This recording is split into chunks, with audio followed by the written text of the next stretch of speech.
They found them. The Russians put a $5 million bounty on his daughters' heads. Luna and Stella, two 5-year-old girls who just wanted to play on swings, now have professional killers hunting them. Amara is running, terrified, blaming him for destroying their safe, hidden life. And Jaewon, the crime lord who built an empire on fear, now faces his worst nightmare, protecting the children he just met from the monsters he created. This is part 2. And trust me, nothing will ever be the same.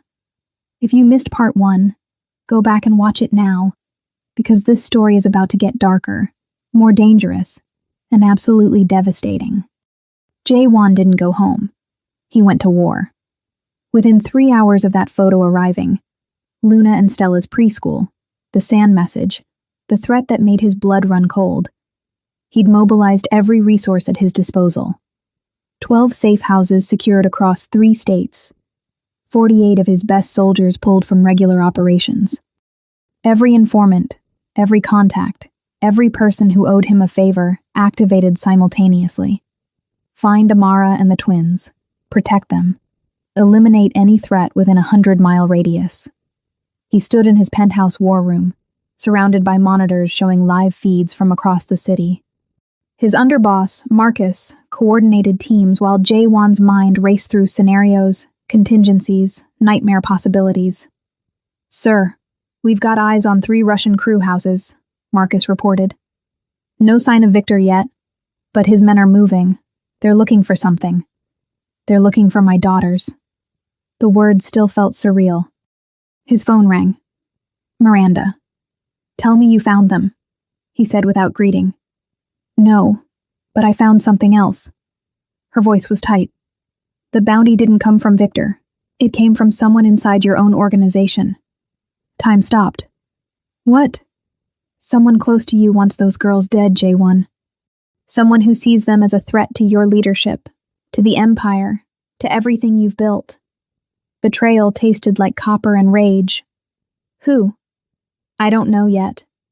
But whoever it is has deep pockets and deeper connections. The bounty went out on encrypted channels your own people use." Jaewon's hand tightened on his phone until the screen cracked. He'd expected external threats, rivals, enemies, the Russians who'd been trying to take his territory for years. But his own people? "Find them," he said, his voice dropping to something that made Marcus glance over nervously. "Find whoever put that bounty out and bring them to me. Alive. Jaewon, I want to look them in the eyes before I end them." He hung up, stared at the monitors showing empty streets, dark alleys, a city full of shadows where 2 little girls were hiding with their terrified mother. His phone buzzed again. Unknown number. A video file. His hand shook as he opened it. Amara's face filled the screen. No audio. Just her mouth forming words. "Leave us alone." Behind her, barely visible, a motel sign. Cheap. Run down. The kind of place people disappeared into. But Jaewon had spent 15 years learning to read details others missed. The sign's reflection in the window behind her. The specific shade of brick visible for half a second. The distant sound of train tracks. He knew that area. East Side, Industrial District. 3 possible motels. "Marcus, get a team to the East Industrial Zone. 3 locations." He rattled off addresses. Quietly, Amara spots anyone she recognizes. She'll run again. "Boss, maybe we should let her run. Keep them moving. Keep them hidden.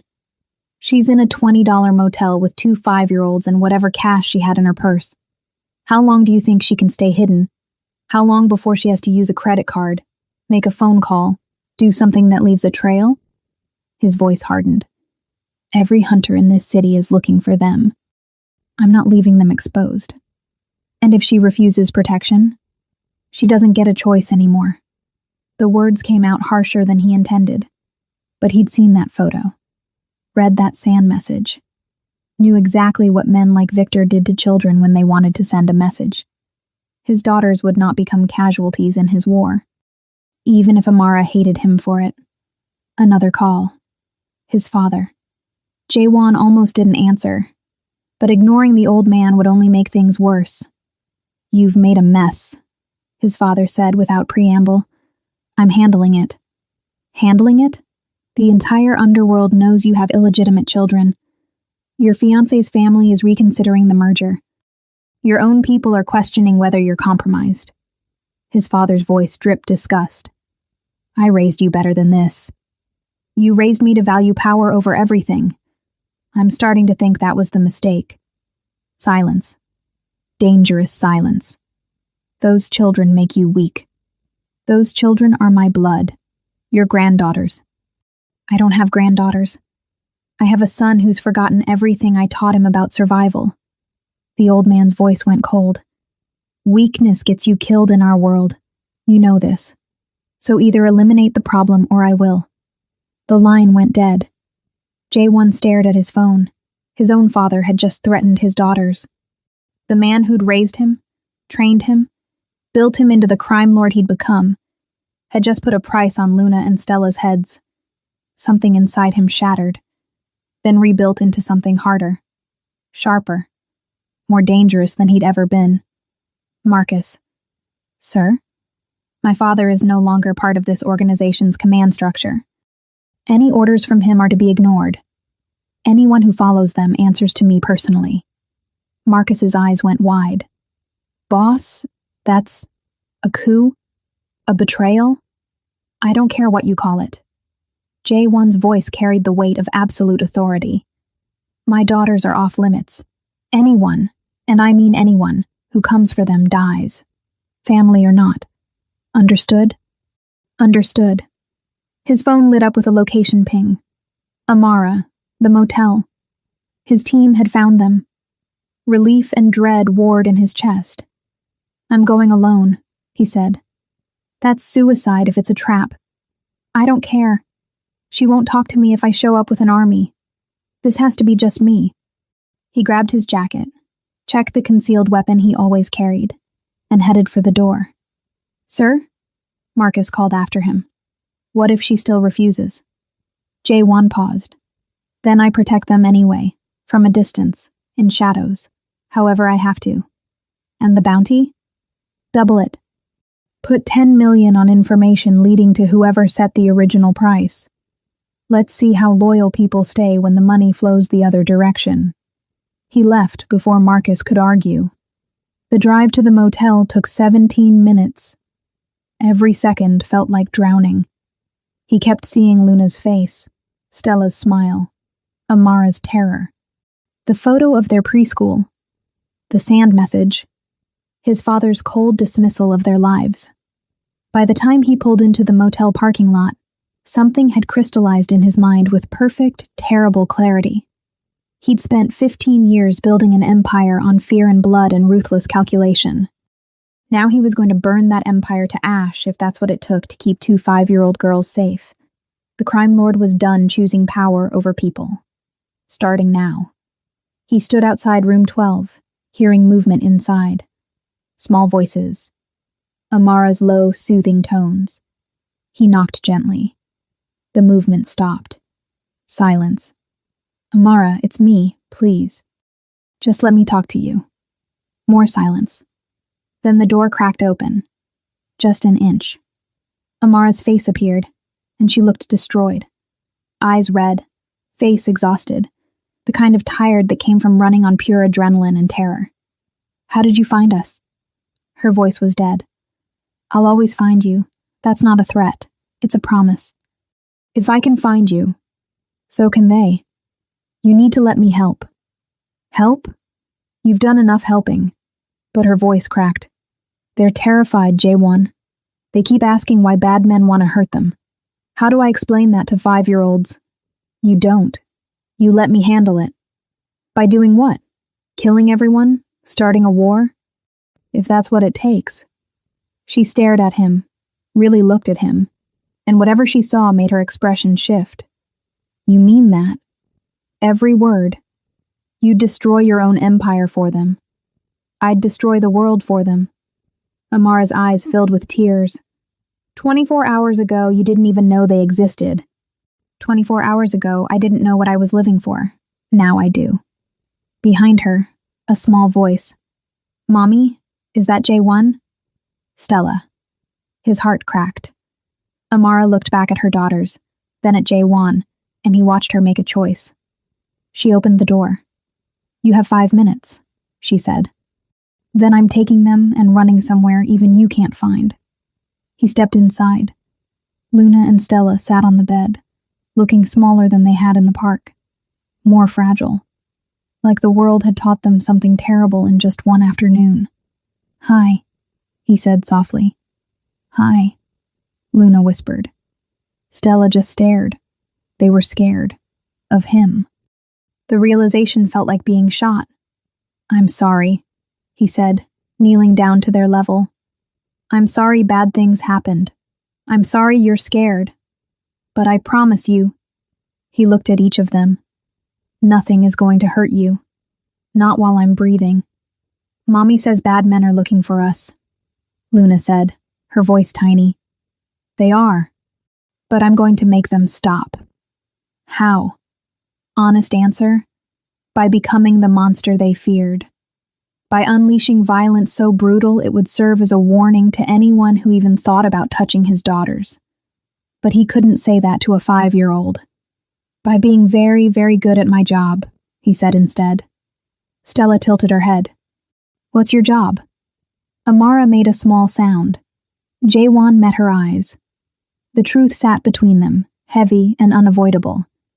I protect people, he said carefully.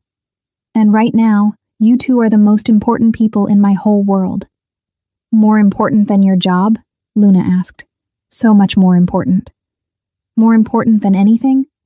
He thought about his empire, his reputation, his carefully constructed life. Yes, he said. More important than anything. Stella slid off the bed and walked toward him. Stopped just out of reach. Are you our daddy? The world stopped spinning. Amara's sharp inhale, Luna's wide eyes. Stella's innocent question hanging in the air like a grenade.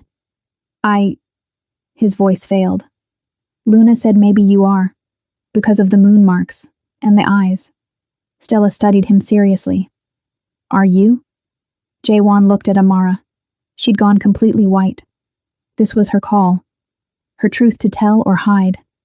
But she just stood there, frozen, leaving him alone with the most important question he'd ever been asked. Yes, he said quietly. I'm your daddy. And everything changed. Stella processed this information with the seriousness of a child trying to understand adult complexity. Why don't you live with us? The question hit like a physical blow. Because, he looked helplessly at Amara. Because grown-ups make mistakes sometimes, Amara said, her voice shaking. And sometimes those mistakes mean families don't look like other families. But you're here now, Luna said, that too knowing look in her eyes. Does that mean you want to be with us? More than anything, J1 said. But it's complicated. Why? How did you explain to 5-year-olds that their father was a crime lord? That his world was violence and darkness? That loving them might get them killed? Because I have a dangerous job, and I don't want that danger to touch you. But it already did, Luna said simply. The scary men at the park. That's the danger, right? Too smart. She was too damn smart. Yes. So hiding doesn't work anymore. Amara made a broken sound. Luna, baby. It's okay, Mommy. I'm not scared. But her voice trembled. If he's our daddy, he'll protect us. That's what daddies do. The faith in those words destroyed him. Because what if he couldn't? What if his protection wasn't enough? What if... His phone buzzed. Marcus. We've got a problem. The Russians just hit one of our safe houses. They're looking for something. Or someone. J1 stepped outside to call back. What happened? They tortured 2 of our men. Asked about the girls, about Amara. They know we're hiding them, boss. They know we're moving pieces to protect them. Casualties? Both men dead. But they didn't talk. Died before giving anything up. 2 lives. Gone. Because of him. Because of his daughters. The math was brutal and clear. Pull everyone back to defensive positions. I want... A scream from inside the room cut him off. He dropped the phone and crashed through the door. Amara stood frozen, staring at the window where a brick had shattered the glass. Wrapped around it, a note. Luna and Stella huddled on the bed, crying. Jaewon grabbed the note. "We're closer than you think. Stop running. Start negotiating. You have 24 hours. V. Victor."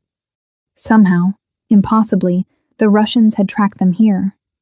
Which meant, "There's a leak," he said, his mind racing. "Someone in my organization is feeding them information." Amara's face went from terrified to furious. "You brought this here. You led them right to us. I didn't— Get out!" She was shaking, gathering the twins close. "We were safe before you came back. We were hidden and safe and— Mommy, don't yell," Stella sobbed. "You were never safe," Jaewon said, hating the truth of it. "Victor finding you at the hospital wasn't about me. They've been watching you, tracking you, waiting." "You're lying." "Am I? How did they know which hospital? Which day?" "They followed you, Amara. Not me. You." The color drained from her face. "No, that's not— They've probably been watching for weeks, waiting for the right moment. I just gave them a reason to make their move now instead of later." His phone rang. "Miranda." "I found your leak," she said without preamble. "It's your cousin, David. He's been feeding information to the Russians for 6 months. And Jaewon? He knows where Amara's apartment is, where the girls go to school. Everything. His cousin. Family. Betrayal burned through him like acid. Where is he?" "My men have him. What do you want me to do?" "Hold him. I'm coming. Jaewon, you don't have time. The Russians are mobilizing. Whatever Victor is planning, it's happening soon." He looked at Amara and the twins. At the shattered window. At the note threatening everything he'd just discovered mattered. 24 hours.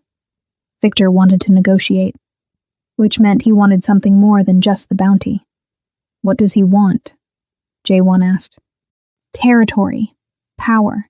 Your empire in exchange for your daughters' lives." There it was. The impossible choice. Everything he'd built. 15 years of blood and strategy and ruthless climbing. His father's legacy. His own legend. Versus 2 little girls he'd known for 24 hours.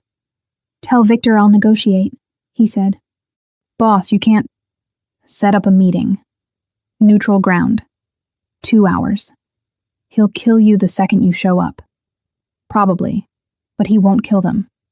Not if I give him what he wants." Silence. "You're really going to do this?" Miranda said quietly.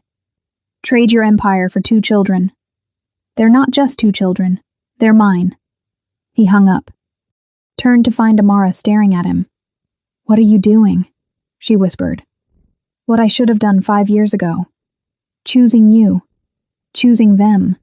Over everything else. Jaewon, I'm meeting with Victor. I'm going to end this. They'll kill you. Maybe. But first I'm getting you somewhere actually safe. Somewhere my cousin doesn't know about. Somewhere no one can find you." "Where?" He made a decision that would change everything. Miranda's family estate. Her father's compound. It's a fortress. Ex-military security. The one place even the Russians won't touch because it would start a war they can't win. "Your fiancé's house?" Amara looked incredulous. "You want to hide us with the woman you're supposed to marry? Miranda's not my enemy, and right now she's the only person I trust completely." That wasn't entirely true, but it was close enough. His phone buzzed. A photo. His father, tied to a chair, beaten, blood streaming from his face. Text from Victor. "We have something of yours. You have something of ours. Let's trade." The Russians had kidnapped his father. Jaewon stared at the image. Felt. Nothing. The man who'd raised him, trained him, built him into what he was. The same man who'd threatened to kill his granddaughters. "What is it?" Amara asked. "Leverage," he said simply. He texted back. Keep him. Victor's response was immediate. Heartless. I like it. But we both know you'll trade. Question is, your father or your daughters? Choose. And there it was. The ultimatum he'd been dreading. Save his father, the crime lord who'd built the empire. Or save his daughters. 2 little girls who'd existed in his life for exactly 1 day. Amara read the messages over his shoulder. Oh my God, she breathed. Jaewon, that's your father. Who threatened to kill Luna and Stella this morning. What? He called them a problem. Said I needed to eliminate them or he would. Jaewon's voice was empty. He made his choice. Now I'm making mine. He knelt down to the twins again. Luna, Stella, I need you to be very brave for me. Can you do that? They nodded, eyes wide. We're going somewhere safe, somewhere no bad men can find you, and I'm going to make sure they never bother you again. Are you leaving? Luna asked, her voice small. The question broke something in his chest. Just for a little while, but I'm coming back, I promise. You promised before and the scary men came anyway, Stella said. Truth. Brutal truth from a 5-year-old who'd learned promises meant nothing. I know, but this time is different. This time I'm going to fix everything. How? Luna tilted her head. His gesture. His daughter. By being the scariest man in the room, he said simply. Amara touched his shoulder. If you do this, if you trade your empire, your power, everything, you'll have nothing left. He looked at his daughters. Really looked at them. At Luna's serious eyes. Stella's trembling chin. The matching butterfly shirts now wrinkled and stained from hiding in a cheap motel. At the life they should have. Could have, if he was brave enough to choose it. I'll have them, he said. That's everything. His phone rang. The meeting was set. Midnight, abandoned warehouse. The cliché location where men like him went to die. Marcus will take you to Miranda's estate, he told Amara. Don't argue. Don't fight. Just go. Jaewon, promise me. Promise you'll keep them safe no matter what. Tears streamed down her face. I hate you for this. For coming back. For making them love you. I know. But do you promise? Yes, I promise. He kissed Luna's forehead. Then Stella's. Breathed in their little girl smell. Memorized their faces. Be good for your mommy, he said. Come back, Luna whispered. I will.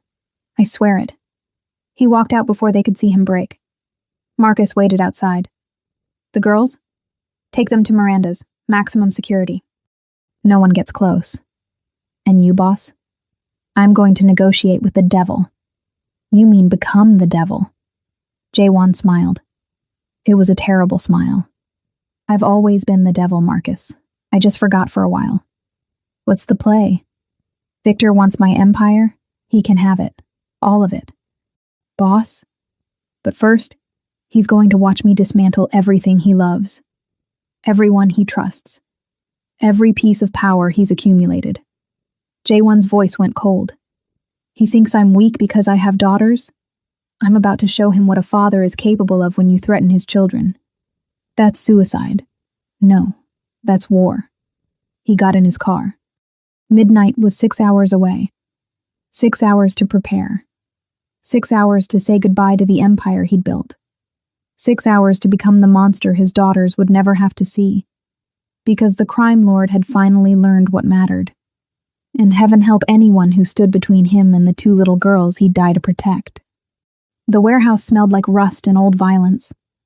Jaewon arrived 30 minutes early. Alone. Unarmed. As Victor had demanded. That was a lie, of course. He had 3 weapons hidden on his body, and a sniper team positioned across the street. Marcus had argued for more backup, but Jaewon had refused. This was his mess. His war. His choice. The Russians arrived exactly at midnight. 5 black SUVs. 20 armed men. Victor stepping out like he owned the world. Maybe he did, after tonight. Jaewon Park, Victor called out, his accent thick with mockery. The great crime lord, coming alone to negotiate. How touching. You have something I want. I have something you want. Let's talk. Victor smiled. Always so direct. I appreciate that. He gestured. Two of his men dragged someone forward. Jae-won's father. The old man looked broken, beaten, but his eyes still burned with that familiar fury. Weakness. His father spat blood. This is what love makes you. Weak. Jae-won didn't respond. Victor watched the exchange with interest. No tearful reunion? No rage? You really don't care about Daddy Dearest, do you? I care about ending this. State your terms. So, businesslike. Fine. Victor pulled out a contract. Actual paperwork, like they were closing a real estate deal instead of trading lives. Your territory. All of it. East Coast operations, West Coast connections, your shipping routes, your political contacts. Everything you've built. Sign it over to me, and your family walks away. My family, Jae-won repeated. The woman, the little girls, your father, all safe, all alive, all yours to keep in whatever pathetic life you build afterward. His father laughed bitterly. You're actually considering this. Trading 15 years of work for some bastard children you didn't know existed 48 hours ago. They're not bastards, Jae-won said quietly. They're mine. They're leverage. They're weapons your enemies will use to destroy you. They're 5 years old. They're a mistake. Something in Jae-won snapped. He walked toward his father. Victor's men tensed, hands on weapons. Jae-won knelt down, looking the old man in the eyes. You're right, he said softly. They are a mistake. My mistake for not knowing about them sooner. My mistake for building a life where having a family meant painting targets on them. My mistake for becoming exactly what you made me. A man who valued power over people. Then you understand. But that's over now. I'm done being that man. His father's expression shifted from rage to something like fear. You're serious. You're really going to give him everything. For Luna and Stella? Yes. For Amara? Yes. For the chance to be something other than a crime lord my daughters are terrified of? Absolutely yes. He'll kill you anyway. The second you sign, he'll put a bullet in your head. Probably. Jae-won stood. But they'll be safe. That's all that matters. Victor had been watching this exchange with growing amusement. Touching, really. But your father's right. What makes you think I'll keep my word? What's to stop me from taking your empire and your family? Because you're a businessman, Victor. And killing me after I give you everything I have. That's just bad business. You'll make more enemies than you can handle. The other families will see it as a declaration of war. Smart, but not smart enough. Victor pulled out his phone, showed Jae-won a live video feed. Miranda's estate. Amara and the twins visible through a window. Jae-won's blood turned to ice. You think I'd leave them unguarded? Victor laughed. I have men positioned outside. One phone call and they breach the compound. Your precious daughter's dead in minutes. If you hurt them, you'll what? You're unarmed, surrounded, and about to sign away every ounce of power you have. Victor's smile was cruel. This is what checkmate looks like, Park. I don't just want your empire. I want you broken, on your knees, begging. The warehouse fell silent. Jae-won's mind raced. His sniper team could take out Victor, but not before the call went through. His hidden weapons were useless against 20 armed Russians. Every play he had ended with his daughters in the crossfire. Unless... You're right, he said quietly. This is checkmate. You win. He pulled out a pen, reached for the contract. His father made a sound of disgust. Pathetic. Victor's grin widened. Now that's what I like to see. The mighty fallen. Sign every page, Park. Make it legal. Jae-won started signing. Page after page. Territories, shipping routes, political connections, bank accounts. Everything he'd built with blood and strategy and 15 years of ruthless ambition. Gone.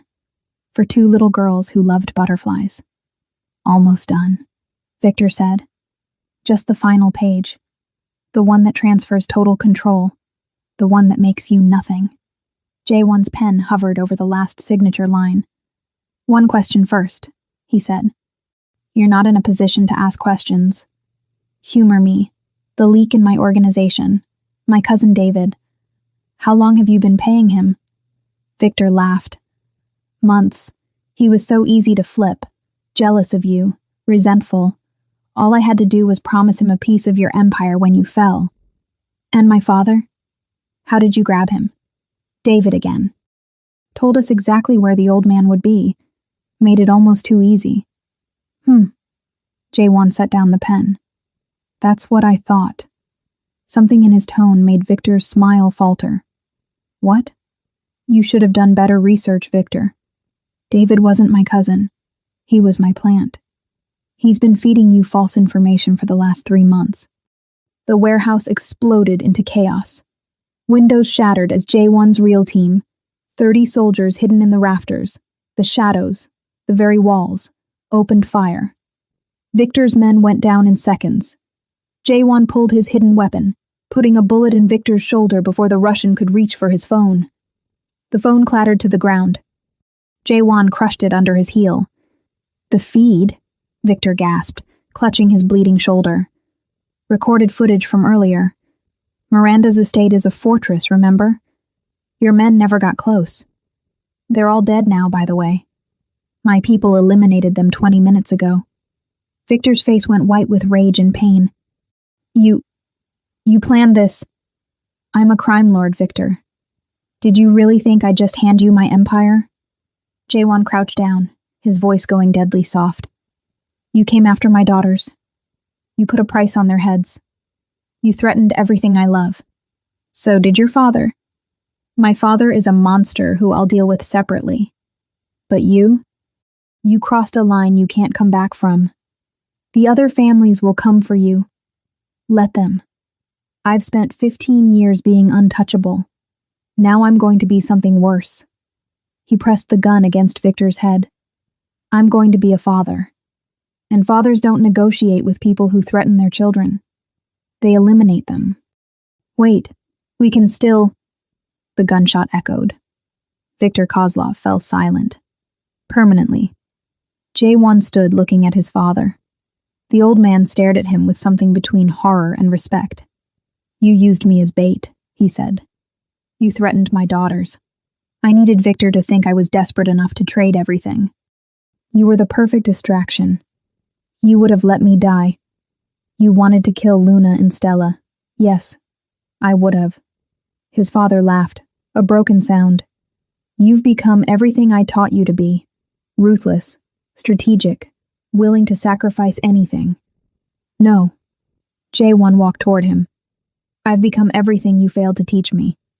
How to love something more than power. How to protect instead of destroy. How to be human. Those girls will get you killed. Maybe. But I'd rather die being their father than live being your legacy. He cut the ropes binding his father. You're free to go. Leave the city, leave the organization. I don't care. But if you ever come near my daughters again, Victor's death will look merciful. His father stood on shaky legs. This isn't over. Yes, it is. The old man limped away, surrounded by J1 soldiers who would make sure he got far, far away. Marcus approached. Boss, clean sweep. No Russian survivors. The bounty's been canceled through back channels. Word spreading that you took out Victor personally. Good. What about the leak? The real ones? Found 3. Being handled now. And my family? Safe. Miranda's been calling nonstop. J1 pulled out his phone. A text from Amara. Please tell me you're alive. He typed back. On my way home. Another text from Miranda. Home? Since when do you call my estate home? He smiled despite everything. Since 2 little girls who loved butterflies had taught him what home actually meant. The warehouse behind him burned. Victor's body, the contract, every symbol of the empire he'd almost traded away. But Jaewon had learned something in the last 48 hours. He didn't need an empire to be powerful. He just needed a reason to be ruthless. And now he had two. Luna and Stella. His daughters. Worth more than territory, money, or power. Worth killing for. Worth dying for. Worth burning the whole criminal underworld to ash if anyone dared threaten them again. The crime lord drove through the night toward his family. And for the first time in 15 years, he wasn't thinking about empire. He was thinking about bedtime stories, butterfly songs, and the look on his daughters' faces when he finally came home. Because he'd made a promise.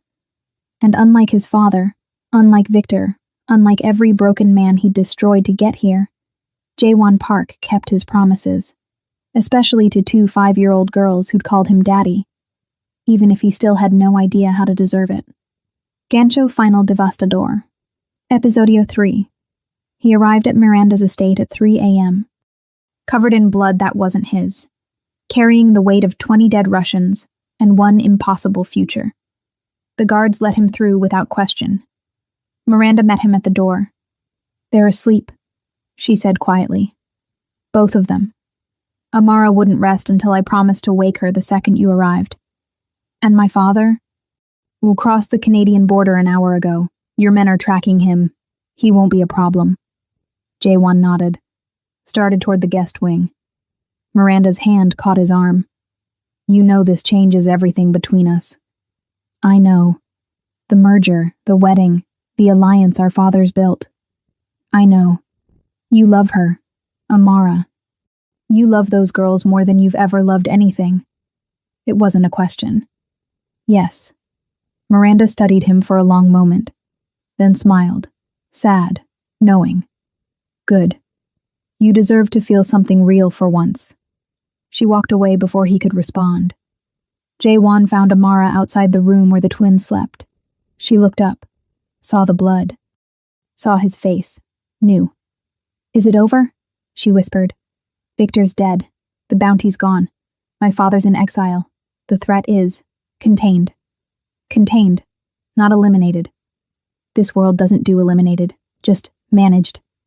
She stood, walked toward him, stopped inches away. "What now?"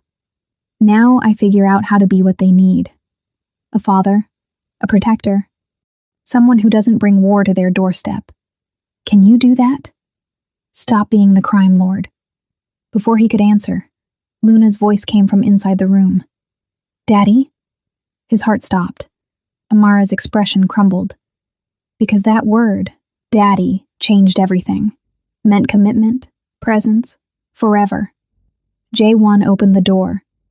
Luna sat up in bed, rubbing her eyes. Stella still slept beside her. "You came back," Luna said. "I promised. People break promises. I won't. Not to you. Never to you." She studied him with those two knowing eyes. "You're bleeding." "It's not mine." "Did you hurt the bad men? Truth or comfort? What did you tell a 5-year-old about violence committed in her name?" "I made sure they can't hurt you anymore," he said carefully. Luna nodded, like she understood more than she should. "Okay. Can you stay?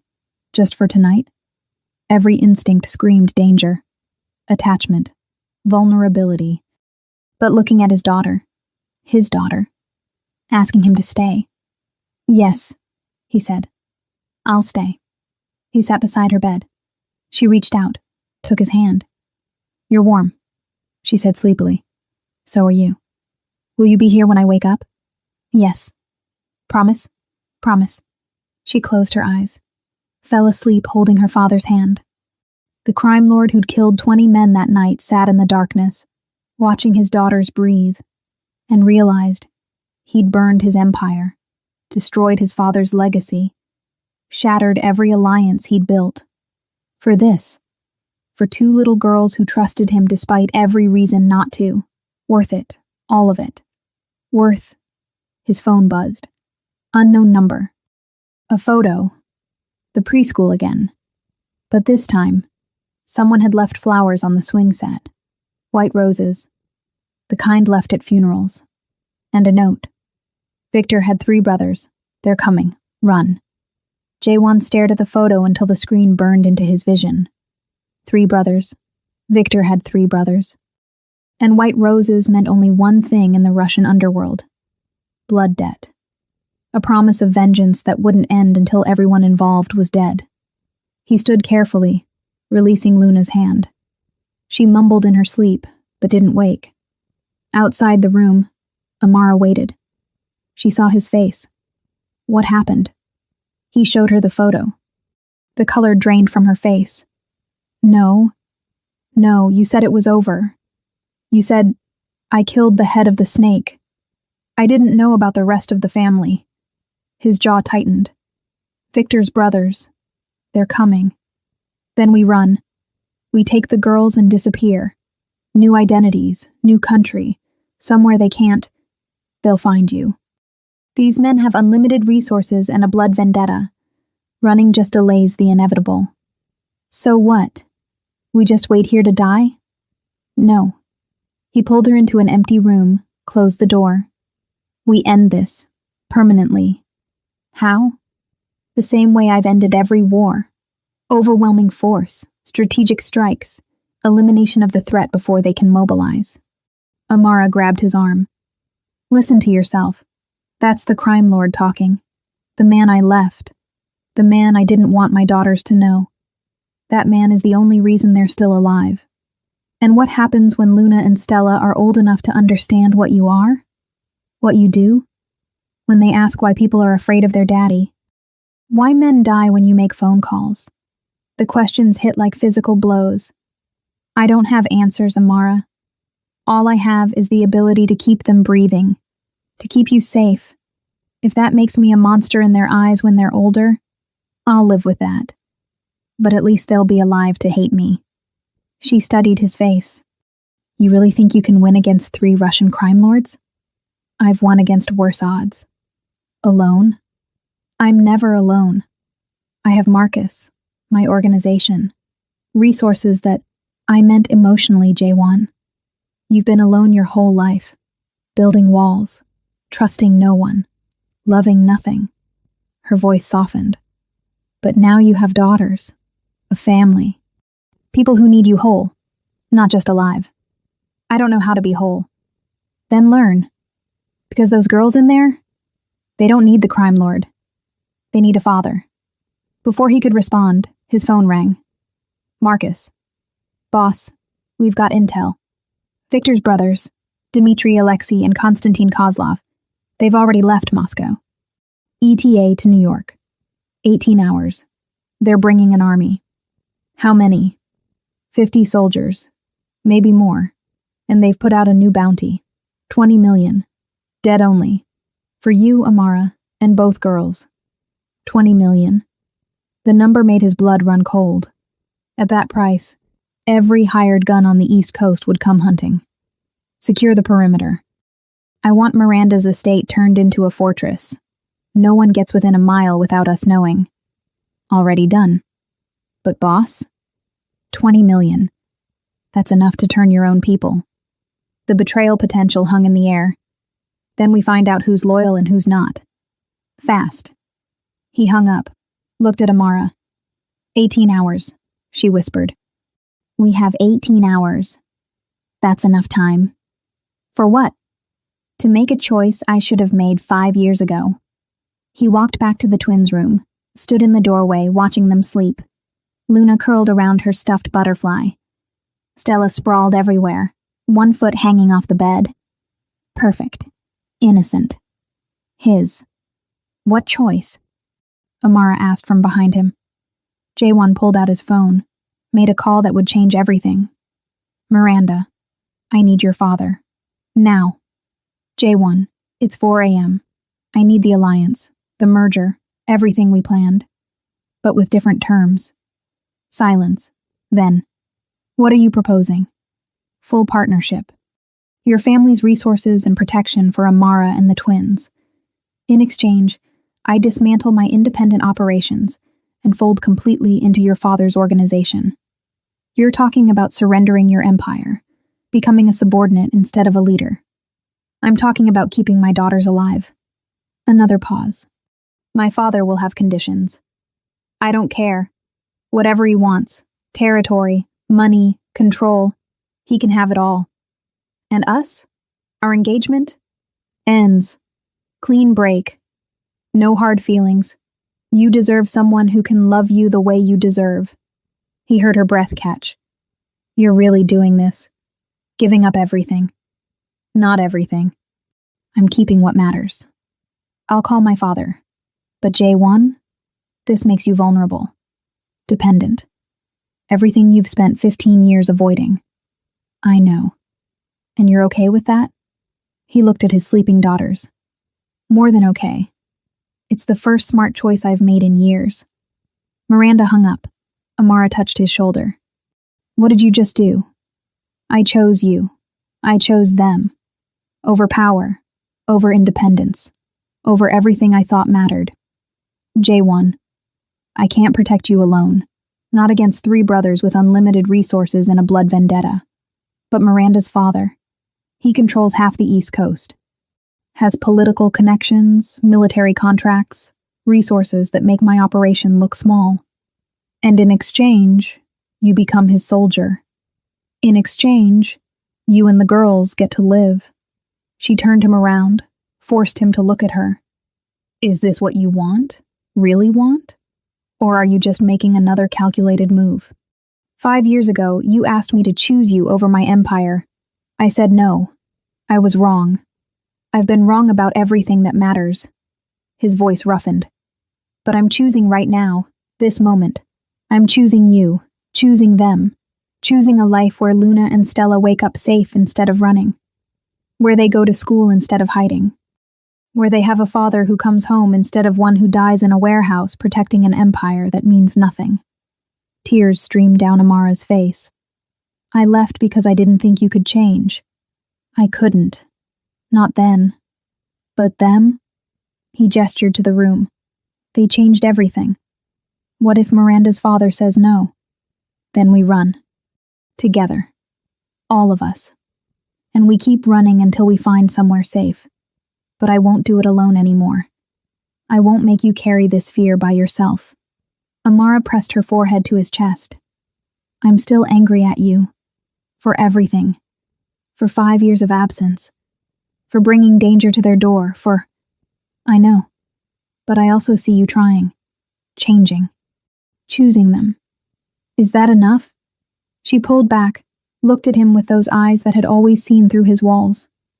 Ask me again in 18 hours, when we're either dead or safe, when this is actually over. His phone buzzed.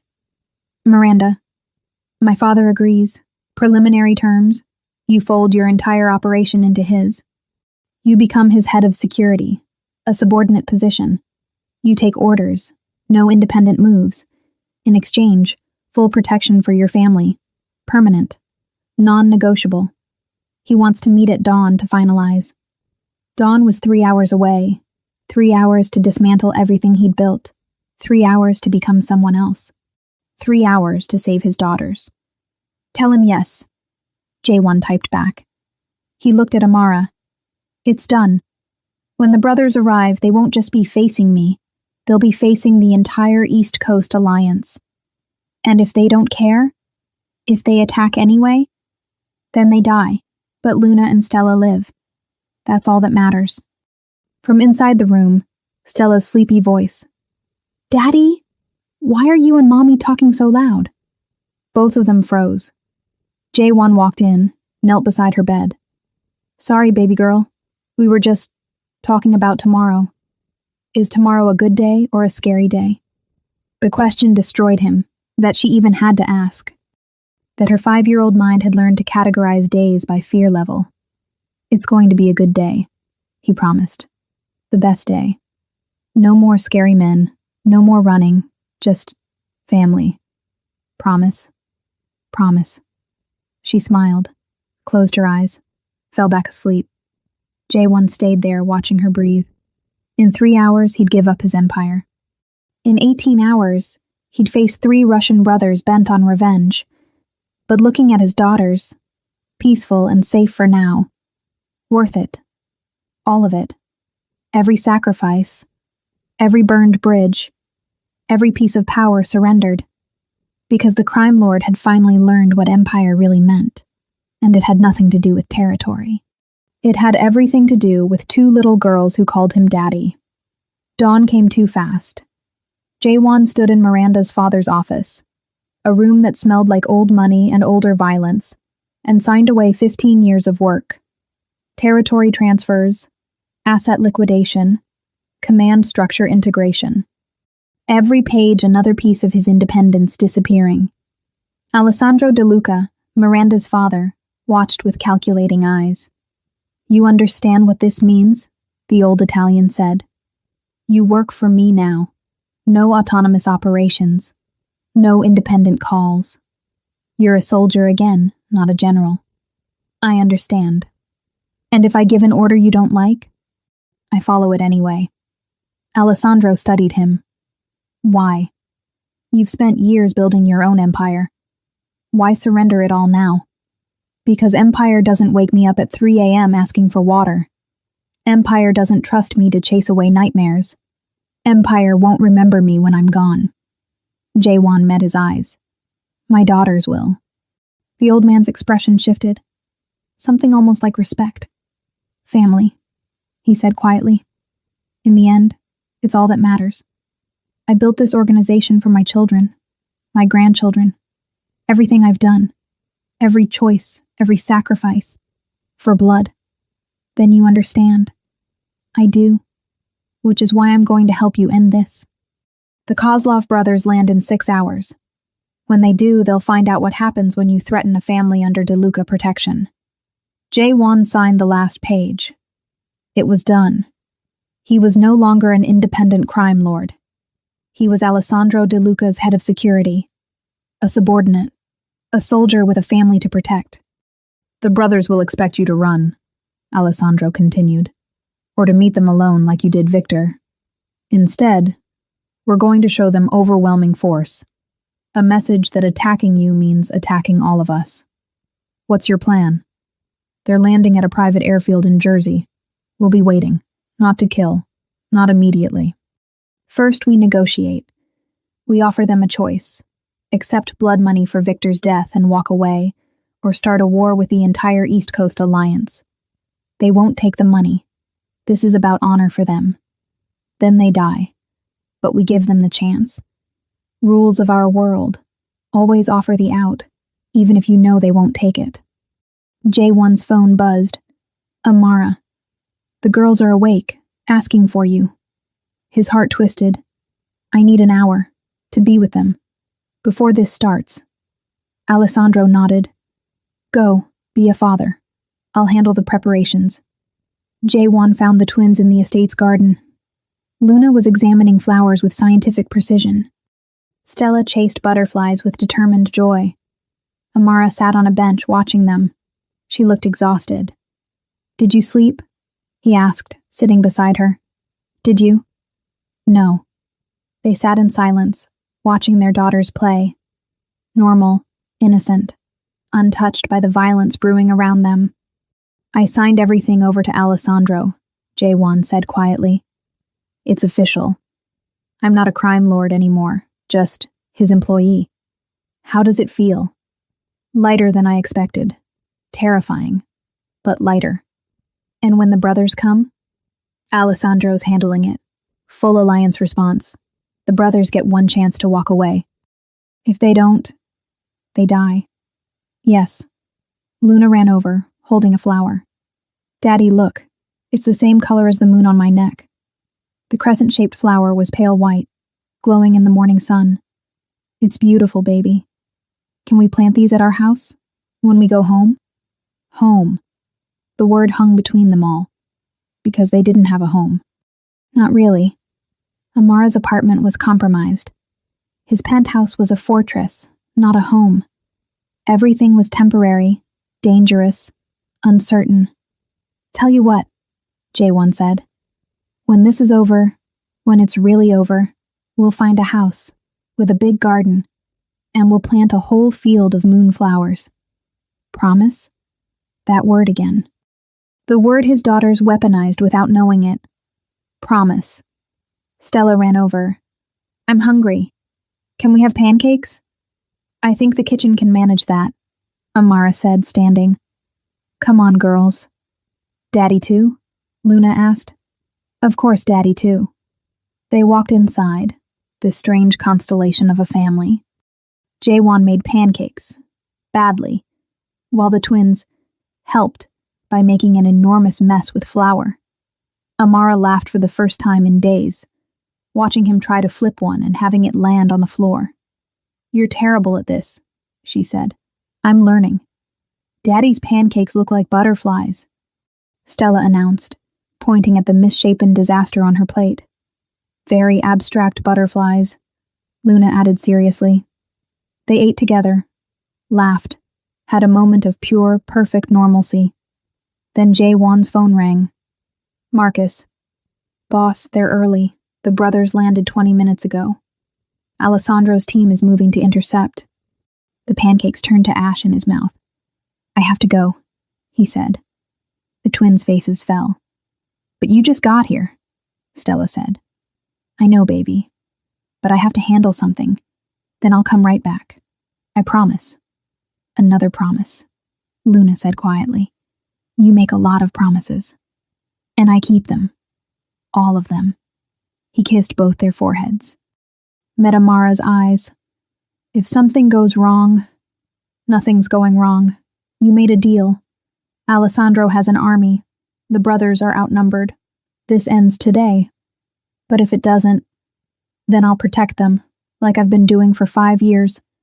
But Jaewon, she touched his face. Come back. Don't make me raise them alone again. Don't make them grow up wondering if Daddy loved them enough to stay alive. He pulled her close, kissed her like it might be the last time. I love you, he said. I never stopped. I was just too stupid to choose you when it mattered.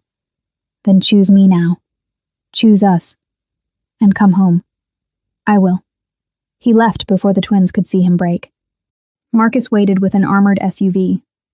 Alessandro's at the airfield with 50 men. The brothers brought 30. We have them outnumbered and outgunned. That won't matter if they're willing to die for honor. Then we make sure they die fast. The drive took 40 minutes. Every minute, Jaewon's mind played scenarios. Outcomes. Possibilities. Most ended with blood. Some ended with him dead. None ended with everyone walking away. They arrived to find Alessandro's men surrounding a private hangar. Inside, 3 men who looked exactly like Victor. Same cold eyes, same cruel mouths, same dangerous presence. Dmitri, Alexei, and Konstantin Kozlov, Victor's brothers, here for vengeance. Alessandro stood facing them, calm and controlled. Gentlemen, he said, we have a situation to resolve. Dmitri, the eldest, smiled. It was Victor's smile, the one that preceded violence. You killed our brother. He came after my associate's children. He made a choice. He paid for it. And now we make our choice. Blood for blood, the old way. Or, Alessandro said calmly, you take $10 million and walk away. Blood money for your loss. Enough to expand your Moscow operations. Enough to make Victor's death profitable instead of pointless. The brothers looked at each other. Laughed. You think we came for money? Alexei, the middle brother, stepped forward. We came for his head. He pointed at Jaewon. And the heads of his whore and his bastard children. Jaewon moved before anyone could stop him. 3 steps, 1 punch. Alexei's nose shattered with a wet crack. Guns cocked everywhere. 50 weapons pointed at the brothers. 30 pointed back. 1 movement from anyone and the hangar would become a massacre. Call my daughters bastards again, Jaewon said quietly. And I'll do to you what I did to Victor. Slowly. Alessandro didn't move. Stand down, Jaewon. This is a negotiation. They just threatened to behead my children. Negotiation's over. Dmitri wiped his brother's blood from his face. Smiled wider. There it is. The real Jaewon Park. Not the broken man trying to play father. The killer. The monster. You have no idea what kind of monster I can be when someone threatens my family. Show us. The air crackled with violence about to explode. Then, a phone rang. Constantine's phone. He answered, listened. His face went pale. What? Dmitri demanded. Our operations in Moscow. They're gone. Burned. Every warehouse. Every safe house. All of it. Simultaneously. The brothers stared at each other, then at Alessandro, who smiled. I made calls while you were in the air. Contacted associates in Russia. Made it clear that if anything happened to Jaewon Park or his family, your entire empire would disappear. You landed 20 minutes ago. Your empire started burning 21 minutes ago. His voice went cold. So here's your actual choice. Take the 10 million and rebuild in Moscow, or die here and leave nothing behind. Choose fast. The silence stretched like razor wire. Finally, Dmitri spoke. We take the money. Just like that. Over. Smart choice, Alessandro said. The funds will be transferred within the hour. You leave immediately. You never return to American soil.